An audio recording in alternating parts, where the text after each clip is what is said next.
Deixa eu acelerar aqui um pouquinho a velocidade da minha internet.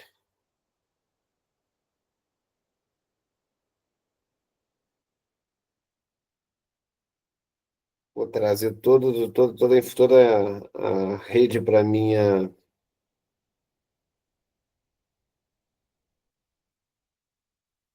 meu computador.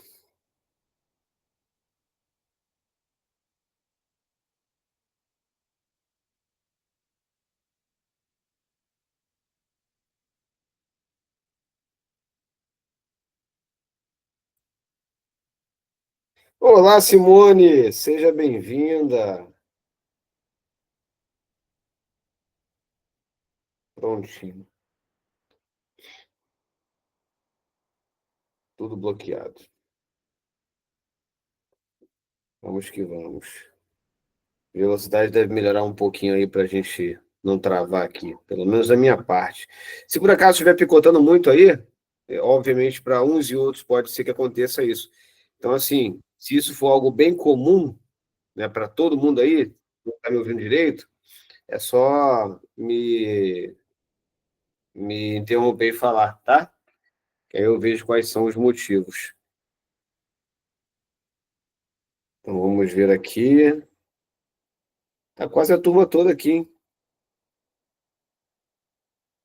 Tranquilo, Tatiane.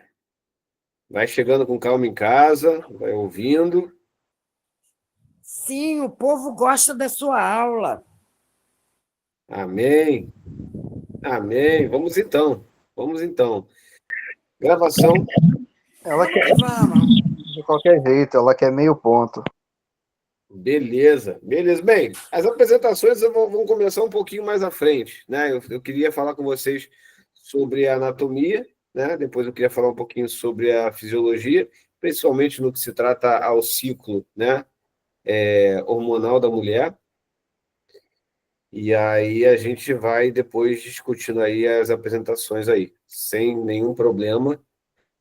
Acredito que dê para mostrar para vocês com tranquilidade, mesmo sendo anatomia. Vocês já tiveram anatomia, então isso vai ser só basicamente, eu espero, né, que seja uma revisão.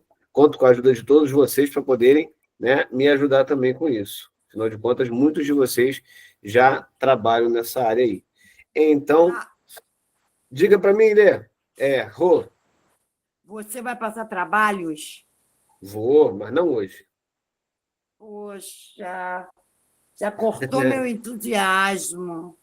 Que isso? É tão bom falar, ó.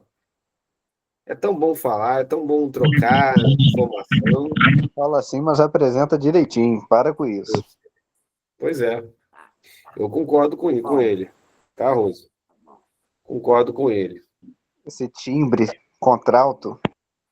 Ó, tomar banho, esse drive na Eduardo. voz, né? Tomar banho, Eduardo. Acabei de tomar, tô assistindo a aula aqui da cama. Então vamos lá, gente. Vamos lá, porque dependendo do conteúdo, a gente pode terminar de uma forma mais rápida, né? Não existe muito, nessa aula de hoje, não existe muita, como é que eu posso dizer? Muita controvérsia, não existe muita polêmica, afinal de contas, anatomia é anatomia, né? Então fica uma coisa mais tranquila da gente falar. E aí hoje a gente vai falar sobre o sistema reprodutor feminino, né? E todos os órgãos que compõem esse sistema reprodutor, considerando toda a sua abrangência, a gente não pode esquecer disso, tá? Então, me confirmem se vocês estão conseguindo ver, né, o slide, certo? Confirmem também se conseguem observar o ponto laser.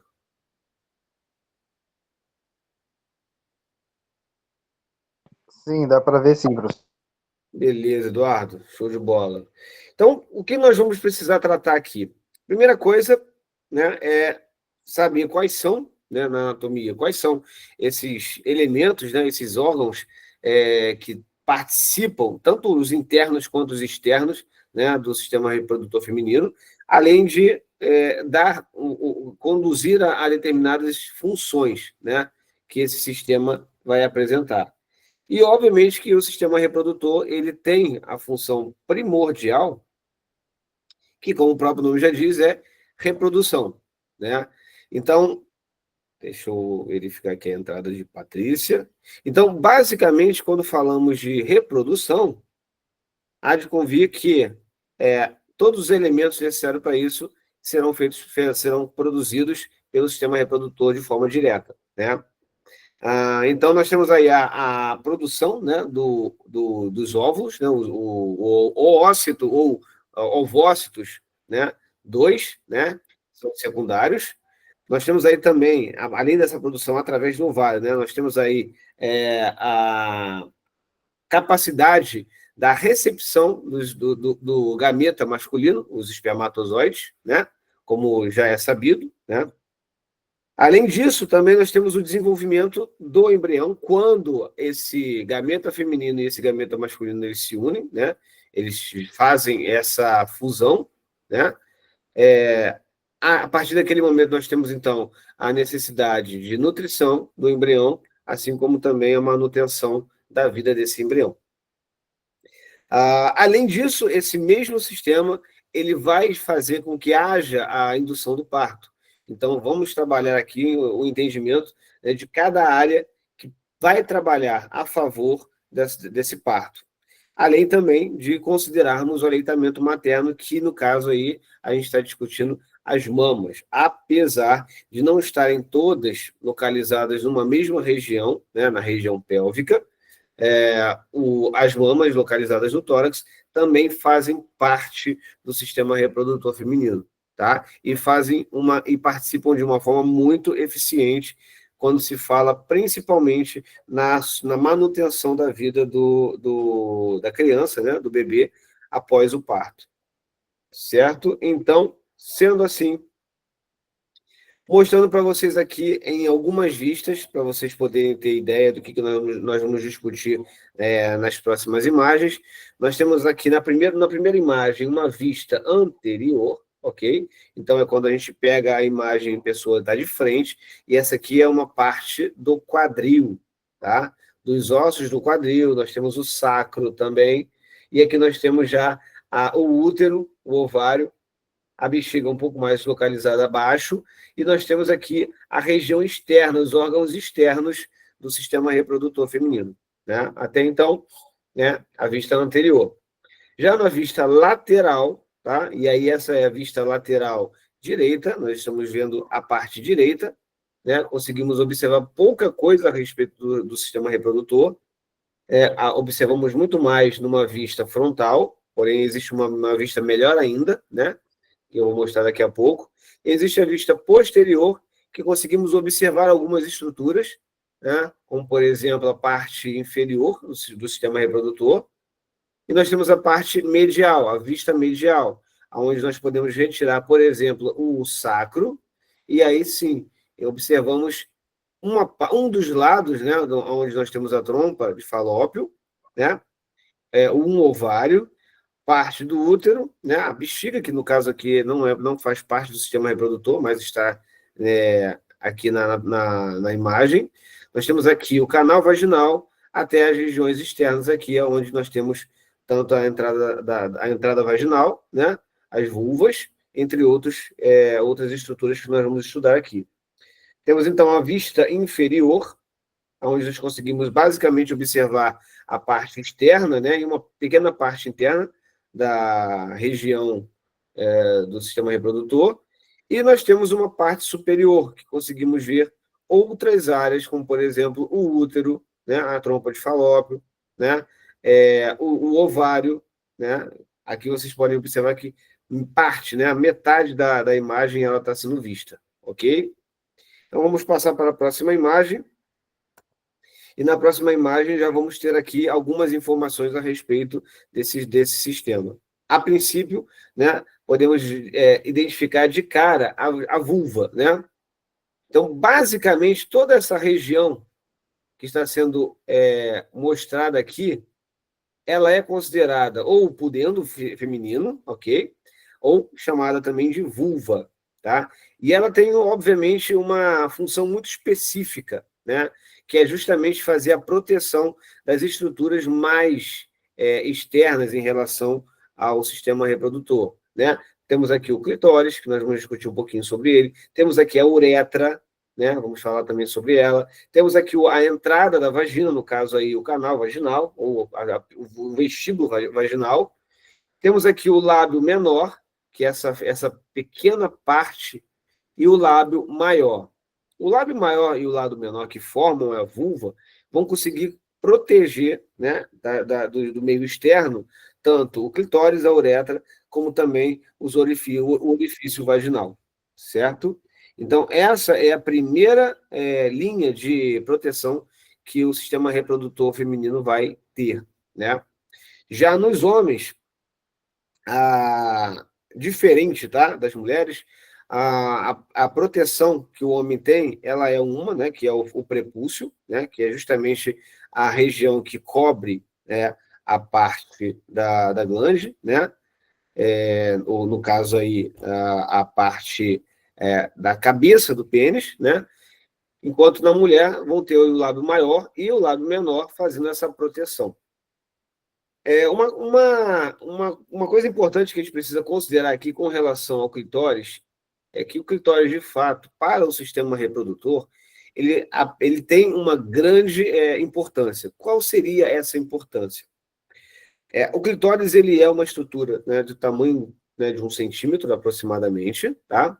Ele é muito vascularizado, assim como o pênis, ele também tem um pequeno prepúcio, assim como também uma pequena glande, tá?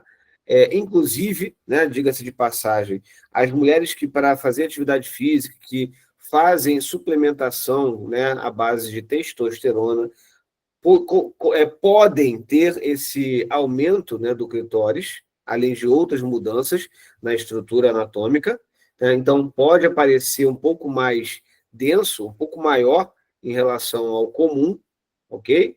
Então, o nível de testosterona, quando é alto, pode provocar essa alteração anatômica no clitóris. E o clitóris ele vai ter essa importância, gente, eu estou falando aqui, a Stephanie aprendeu na prática.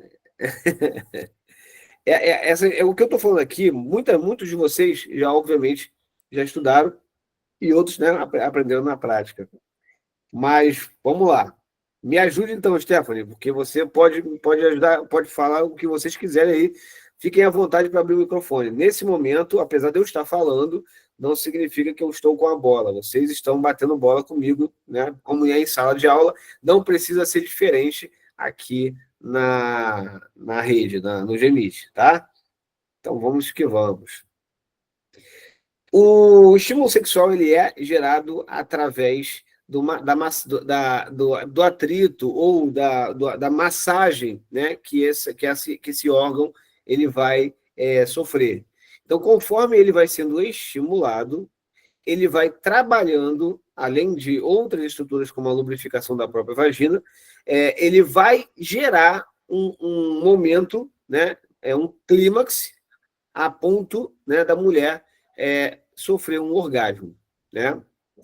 E esse orgasmo, para a fecundação, ele tem grande importância, porque ele auxilia na contração das vias uterinas, seja no próprio canal vaginal, como também no próprio útero. Então, durante o orgasmo, a mulher, ela, no caso, o sistema reprodutor da mulher, consegue conduzir com mais velocidade e mais efetividade os espermatozoides, fazendo com que eles cheguem com mais tempo, com menos tempo no local e cumprindo o seu objetivo com mais eficiência. Então, o orgasmo na mulher, apesar de não ser algo necessariamente, como é que eu posso dizer? Porque existem, né, as mulheres que acabam não estão sofrendo o orgasmo, né? E, obviamente, engravidam da mesma forma. Então, assim, não é necessariamente uma forma, né, de se engravidar, ou seja, só a mulher tendo orgasmo que vai engravidar. Não, né?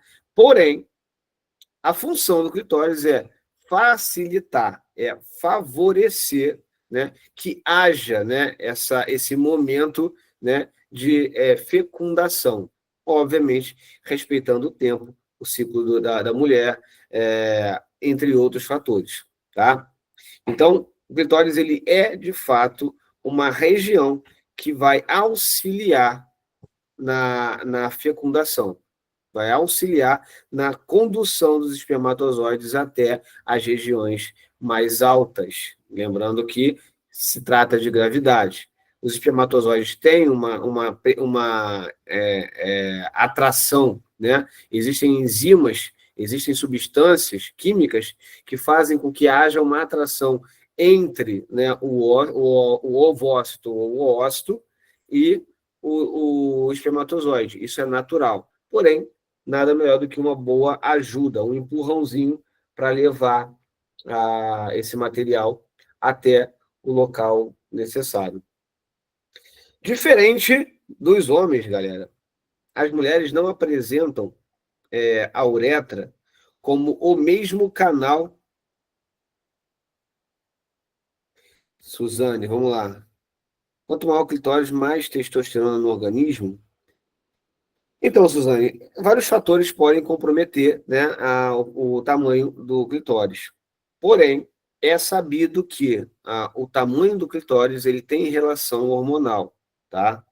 Então, assim, para mulheres que usufruem de uma suplementação, né, rica em testosterona, é comum, tá, Suzane, a encontrar mulheres com o clitóris aumentado, né, no organismo. Isso é comum. Não é uma pergunta que você precise se desculpar, tá? É claro que varia muito, né, de mulher para mulher. Algumas mulheres naturalmente apresentam clitóris um pouco maior, outras menores, mas em média o clitóris ele apresenta um dedo, né, praticamente menos de metade de um dedo, né? Pelo menos metade de um dedo meu aqui. 1 centímetro, né, basicamente. E o que passar disso, né, o que passar bem além disso, né, pode sim ser algum tipo de alteração, seja genético, né? Perfeito, Suzane. Genético ou até mesmo uma suplementação ou um desequilíbrio hormonal, o que né, não é natural, mas é comum, né, esses desequilíbrios. Mas, por via de regra, é mais encontrado em mulheres que fazem suplementação de testosterona, tá? Perfeito. E aí, né, continuando a parte da uretra, na mulher, tanto o canal vaginal quanto o clitóris e também a uretra são separadas, né? A uretra na mulher só serve para fazer a excreção, né? A urina, né?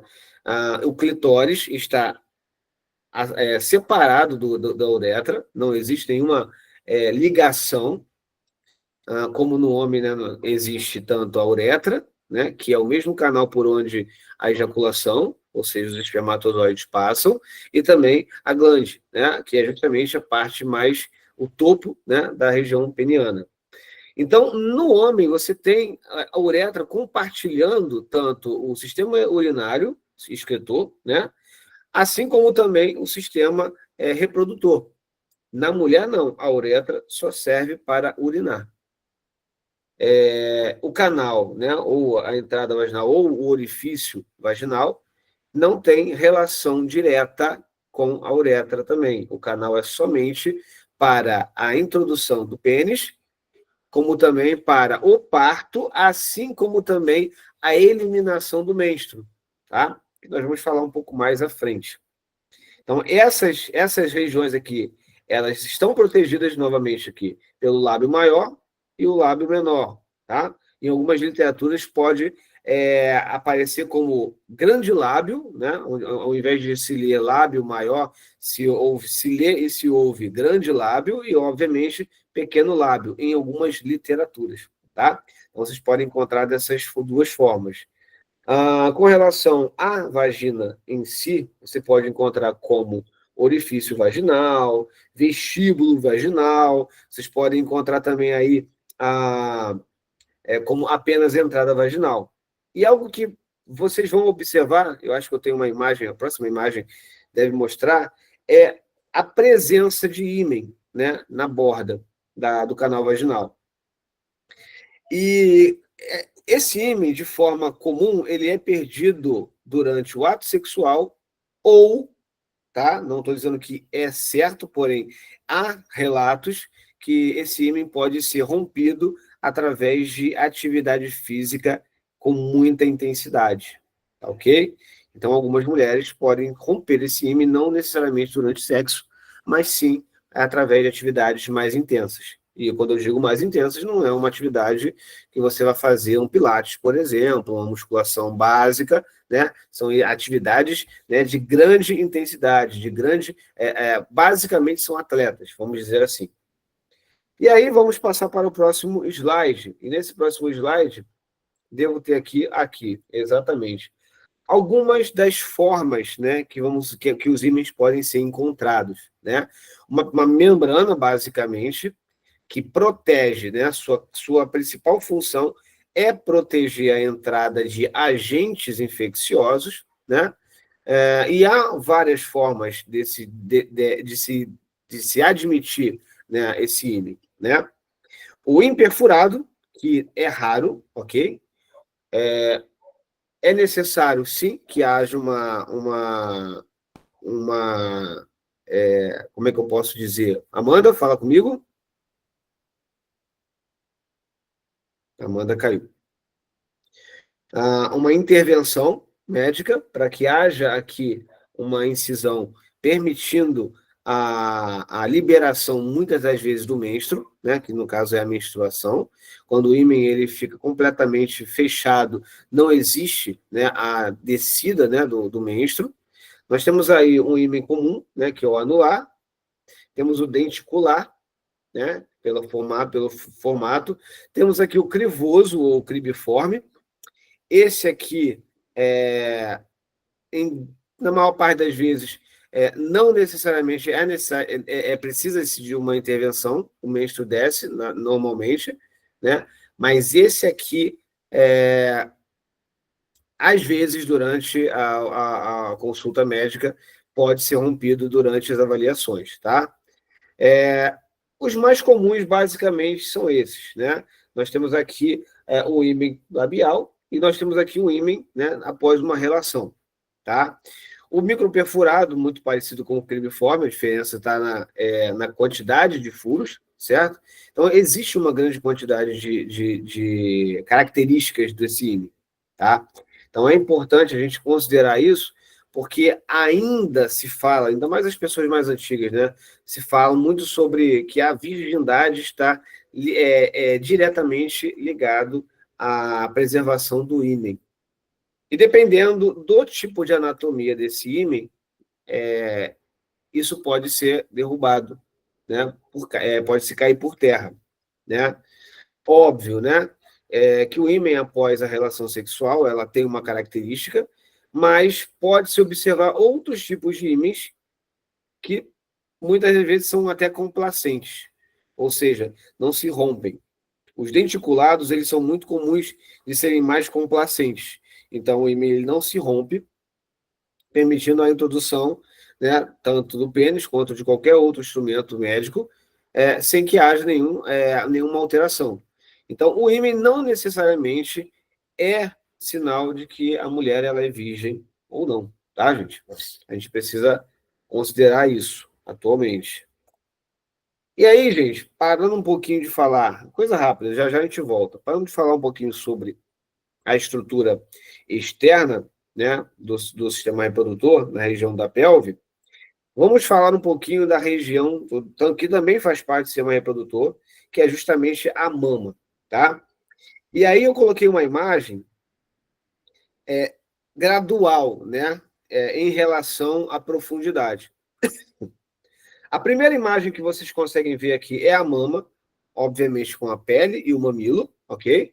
A coroa também. Tudo isso aqui relacionado ao tecido tegumentar.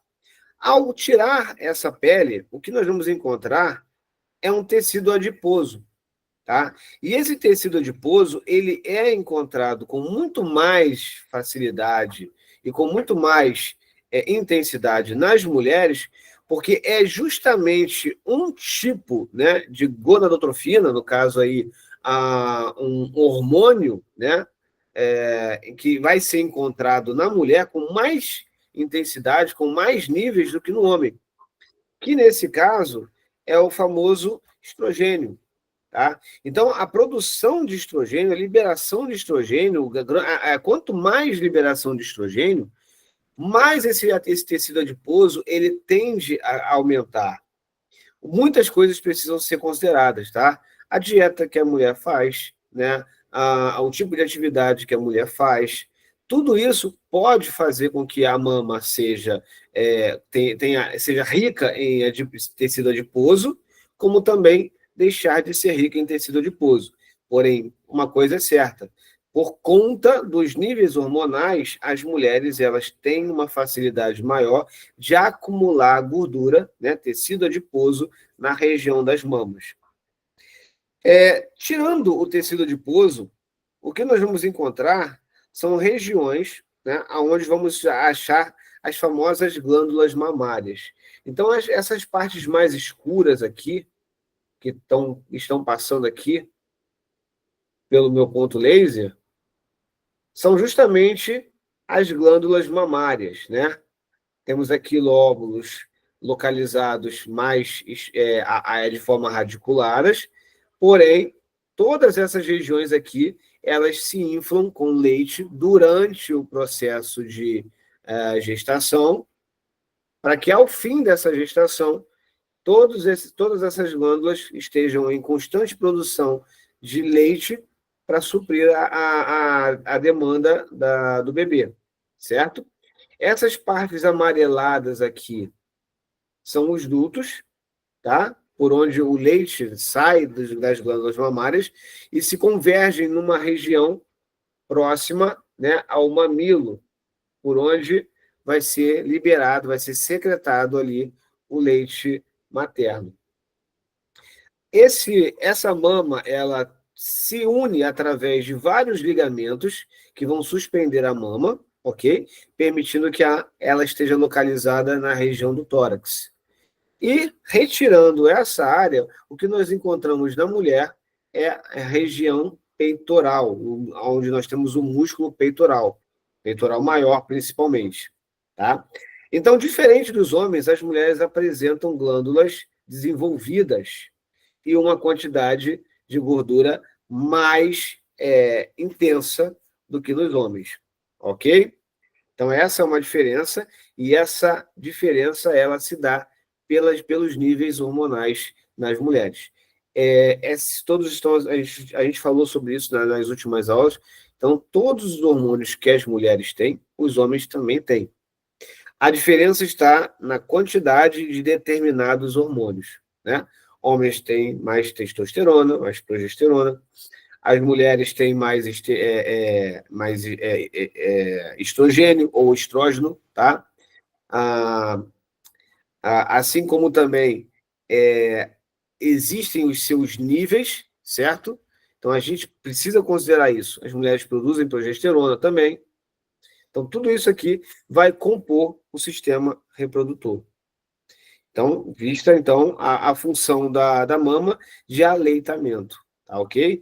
Então, após o parto, a mama já tem uma condição de produzir leite, e esse leite ele fica armazenado através das glândulas mamárias. Tendo dito isso, show de bola, Suzane. Tendo dito isso, agora vamos partir para os órgãos internos do sistema reprodutor feminino, tá?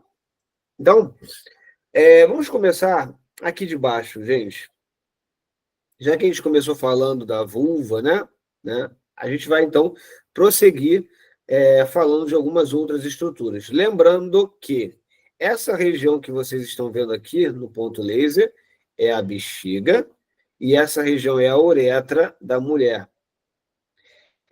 A uretra da mulher, ela definitivamente ela é menor do que a uretra do homem, considerando que a uretra do homem continua o seu processo até o fim do pênis. Então, o pênis, ele basicamente ele tem uma uretra maior por conta disso, tá? Uma coisa que vale a pena vocês saberem é que o pH da região vaginal da mulher é um pH mais ácido, ou seja, é mais baixo do que o pH de outras regiões do corpo humano, tá? Todos aqui sabem que o pH do sangue oscila de 7,30 para 7,35. 7,35 a 7,45, não é isso? Todos sabem isso aí, né? Não? Então fiquem sabendo que o sangue... Ah, beleza, Larissa. Então o sangue tem o seu pH quase que neutro, né? Ele oscila de 7,35 a 7,45. Já a região vaginal, ela tem um pH mais baixo, mais ácido, chegando a 4,5, tá ok? 4,1, 4,5. Por que o pH na vagina é ácido? Porque ele vai propiciar para aquela região que determinadas bactérias, tá? Bactérias essas que não fazem mal para a flora, né, da vagina, essas bactérias elas vão auxiliar na manutenção da flora da vagina. Porém, o mesmo pH é potencialmente letal para bactérias que sejam mais nocivas para o organismo. Então, esse pH ele precisa ser mantido de forma baixa, ácida, para que algumas bactérias não consigam sobreviver a esse tipo de ambiente. Outras bactérias que vão auxiliar na manutenção dessa flora permanecem vivas. Então, é por isso que é muito importante, na hora de fazer a higiene, né, das áreas íntimas, que esse sabonete, que esse sabão não tenha um pH mais alto a fim de mudar o pH da região vaginal. Isso é importante, tá? A gente vê muito aí propagandas, né, de vários sabonetes, né, para melhorar a higiene íntima da mulher e tudo mais e tal. Observem a relação do pH desse sabão para saber se é favorável o uso ou não. Isso é importante. Então, dando continuidade aqui, vamos falar sobre o canal da vagina, ou canal vaginal, que é justamente essa regiãozinha aqui, que começa justamente ali onde tem a entrada, o orifício, né, vaginal, na vulva, e ele vai seguindo até a ponta, uma ponta posterior aqui do útero, que é justamente a região, o que separa, né, o canal vaginal do útero, é o que nós chamamos de colo uterino, ou o colo cervical, ou cervix, e por aí vai. Todos eles são a mesma coisa, colo uterino, ou colo do útero. Esse canal, então, ele se estende da vagina, né, no caso da vulva, até o útero, até o colo do útero. E esse canal ele tem aproximadamente 10 centímetros de comprimento, tá?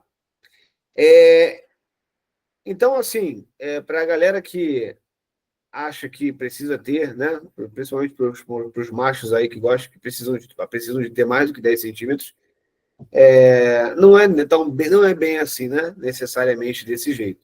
Né? Afinal de contas, o canal, em média, o canal vaginal da mulher tem aí um comprimento de 10 centímetros, ou seja, um pouco menos do que a palma no caso da minha mão, né? Talvez metade da minha mão, ok? É o que elas precisam para, né, caso haja uma copulação. Bem, falando então da vagina, é sabido que a vagina ela também tem suas contrações musculares, tem seus músculos, permitindo aí um fechamento, tá? É um tecido, né, extremamente elástico, complacente, certo? Permitindo, então, a abertura tal que, durante o parto, a criança vai sair exatamente pelo canal vaginal, quando estamos falando de um parto normal, tá ok? Então, a elasticidade dela precisa ser muito boa para que o corpo inteiro de uma criança, de um bebê, saia pelo canal. E graças à sua capacidade elástica, ela consegue voltar ao seu tamanho, sua espessura normal, né? Então, já tendo falado sobre o canal vaginal, fala aqui sobre o colo do útero, que também pode ser chamado de cérvix uterino, né, como eu tinha falado anteriormente. É importante a gente considerar essa parte do colo, porque é justamente a parte aonde, quando, né, a mulher ela é infectada pelo HPV, né, que é justamente o papiloma vírus humano, esse vírus ele pode alterar o tecido, e esse tecido acaba sofrendo uma mudança, né, na sua condição de crescimento, gerando, então, tumores, né, cânceres, que são chamados de cânceres do colo do útero. Tá? Ah, Carlos, só se tem no colo do útero? Não, pode se ter em qualquer outro lugar. Né? Porém, é muito mais comum, né, encontrarmos mulheres com câncer de colo de útero por conta da doença, do caso do vírus, né, HPV. Não à toa, hoje há uma campanha para que meninas, né, crianças, né, já de seus 10, 11 anos de idade, já sejam vacinados, né, contra HPV. Exatamente para impedir que, óbvio, né, não é somente através do sexo, apesar de ser uma doença sexualmente transmissível, tá? Existem outras formas de se pegar, mas a mais comum é através do sexo. Então, a importância de ter esse cuidado é grande, tá? Vamos lá.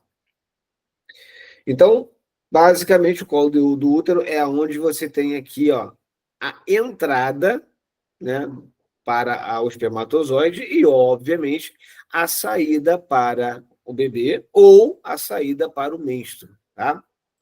O menstruo é justamente essa camada, né, na verdade, o menstruo é a consequência, né, é o produto final de uma descamação do endométrio, né? Então, essa Tá parte... abafando.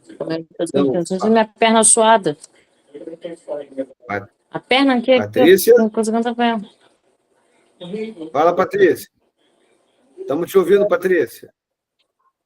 Pode falar com a gente. Desculpa, eu abri sem querer. Sem problema. Mas fique à vontade para falar. Vamos lá.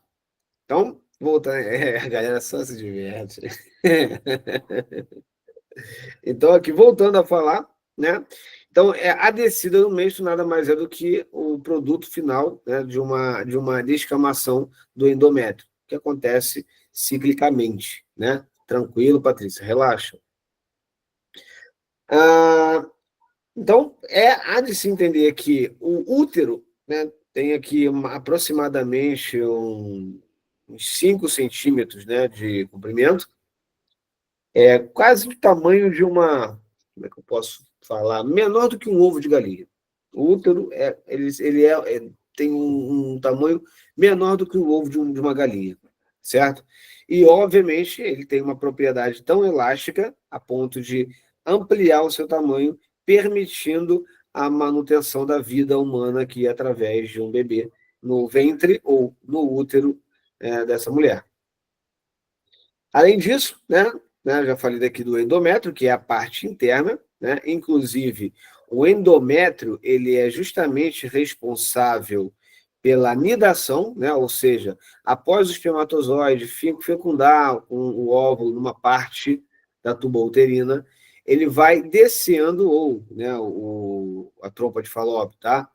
Ele vai ser fecundado na trompa e conforme ele vai descendo, se deslocando através de movimentos ciliados, né, na trompa de Falópio, ele vai se acomodar nesse endométrio, caso esse endométrio esteja em condições de nidação, tá? Tudo isso aí é cíclico, vai depender do ciclo hormonal da mulher. E uma vez que a anidação ocorre, a manutenção, então, para essa gravidez.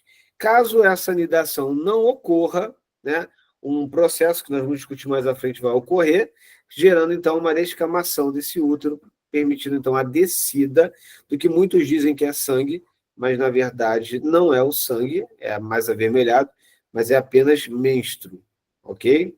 Ele é muito vascularizado, então pode ser que às vezes desça um pouco de sangue também, mas em sua maior parte, mesmo avermelhado, tem uma coloração muito específica, né? E um odor também muito específico, mas não é, o mesmo do sangue, tá? Então não é um sangramento, né? Que quando as mulheres têm a menstruação, quando desce a menstruação, não há um sangramento, né? E sim a descida do menstruo. Então, esse endométrio ele vai respeitar um ciclo, né? Que de forma padronizada, né? De uma forma geral, né? É composta por 28 dias. É como se a cada 4 semanas o endométrio ele fica preparado para receber, então, eita, ferro. Me ajuda aí, galera. O embrião. Ok? Então, a partir daí, sendo possível a anidação, você tem a gestação iniciando, tá? Bem, então falamos aqui sobre o útero, falamos aqui sobre o endométrio, falamos também sobre o colo e a vagina. Beleza.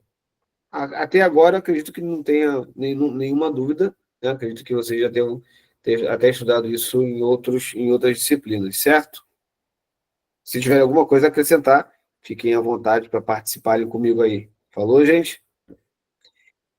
Uma coisa interessante, né, que a gente consegue observar é que, apesar da imagem estar sendo mostrada desse jeito, a via por onde o espermatozoide ele vai chegar e alcançar aqui as tubas uterinas são vias muito pequenas. São vias muito pequenas, correspondendo, às vezes, à luz, né, dessas trompas a um fio de cabelo, né? Então, a espessura, né, dessa luz, ela, de fato, ela é bem pequena, né? Isso permite que haja a movimentação do ócito 2, saindo do seu ovário, pegando a parte inicial aqui, né, justamente o infundíbulo, né, descendo pela ampola até o istmo, próximo de alcançar a região do útero, tá, gente? Então, vamos falar aqui sobre, inclusive nós comentamos no último slide, que as trompas de Falópio, ou as tubas uterinas, elas apresentam células, ok?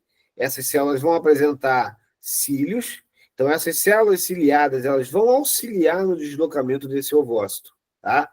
Então, conforme elas vão se movendo, o ovócito também vai sendo deslocado até a região uterina, tá? O comum, tá? E o natural é que a anidação ocorra no endométrio, na região do útero, na parte do endométrio, e não, né, na região das trompas de Falópio, não das tubas uterinas, tá? Esse não é comum. Há muita gravidez que ocorre desse jeito, gravidez, inclusive, que são consideradas gravidez de risco, né? Então, o certo, no caso, o normal, o natural, é que haja anidação na região onde está o endométrio, para uma boa nutrição e uma boa sustentação. Beleza, galera? Então, sigamos aqui para o próximo slide, falando um pouquinho sobre a estrutura que, de fato, né, além de liberar, né, os oócitos 2, também são responsáveis pela regulação, né, do sistema endócrino, né, vamos falar assim, do sistema hormonal da mulher. Então, os ovários na mulher, além de serem responsáveis pela produção, pela liberação dos óvulos, vamos dizer assim, também são responsáveis pela manutenção cíclica dos hormônios estrogênio, ok? E progesterona, certo? Então, todos os hormônios que são liberados aqui no ovário, por exemplo, podem ser chamadas de gonadotrofinas, tá? Porque são hormônios das gônadas, ok? E nesse caso, as gônadas são, no caso da mulher, o ovário, enquanto no homem, os testículos.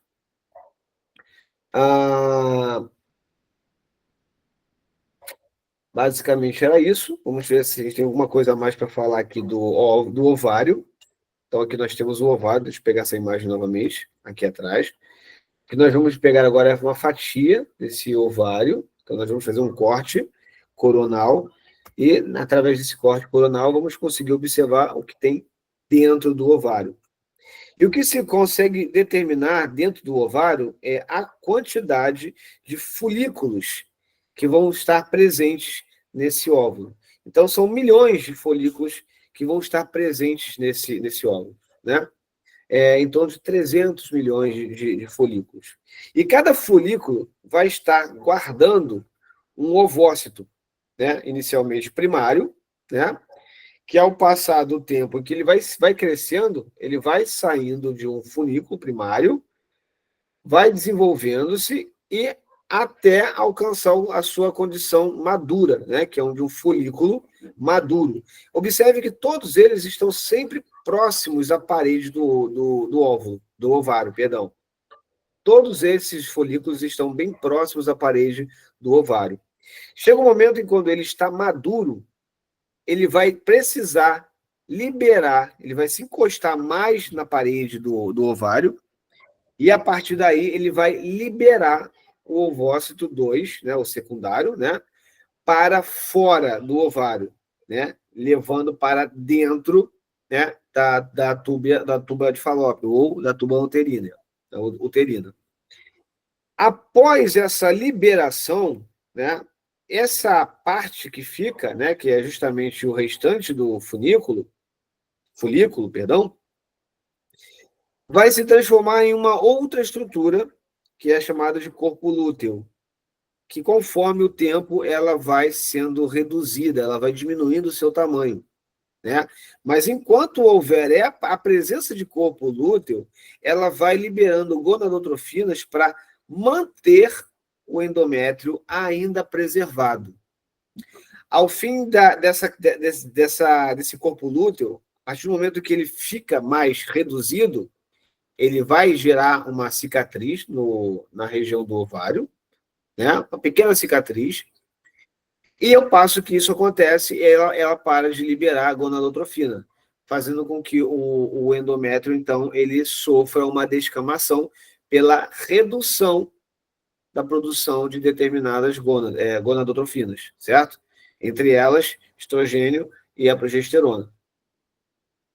Então, é importante demais entendermos que o ovário apresenta a manutenção do endométrio, a manutenção do útero. Ah, Carlos, beleza, show de bola. Tá, o corpo lúteo ele vai parando, né? O ovócito ou o óvulo vai descendo até o útero, chega no útero. Se acabar o corpo lúteo, o que acontece? Bem, a partir do momento que há anidação, você tem outros tipos de liberação, né, de gonadotrofinas.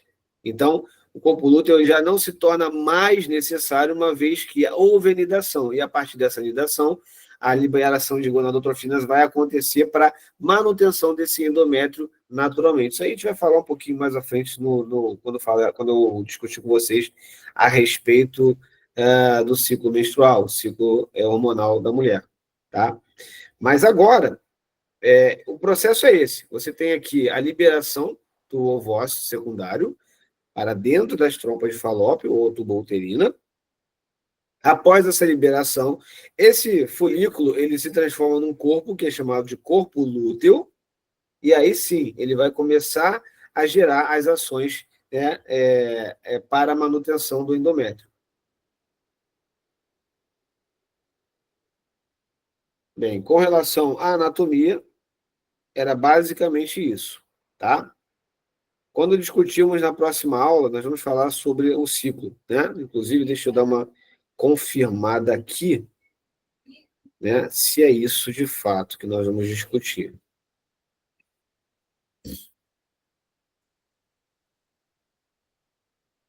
É isso mesmo, a gente vai falar sobre o ciclo da mulher, o ciclo hormonal da mulher. Beleza. E aí, na semana que vem, a gente fala melhor sobre isso. Tá ok?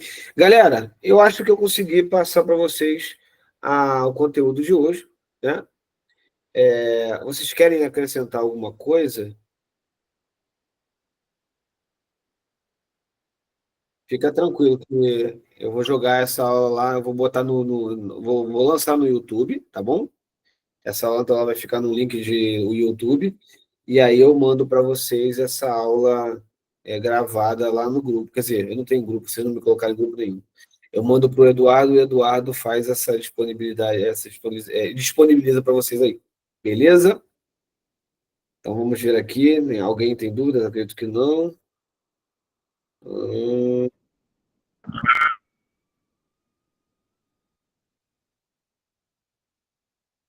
Tá, beleza. Falem comigo, galera. Que isso, Suzane, Você tem tanto. grupo sim, Carlos. O grupo do semestre passado permanece, você está nele. Eu tô nele, então beleza. Posso mandar para lá ou posso mandar para Eduardo. Sim. Eu quero saber qual Espero que. trabalho você vai passar, Carlos. Ih, relaxa, você está pensando em trabalho? Relaxa. Sim, estou. Ela tá nervosa. Fica não, Adão. Tem problemas mais sérios para você se preocupar. Só uma Coca-Cola.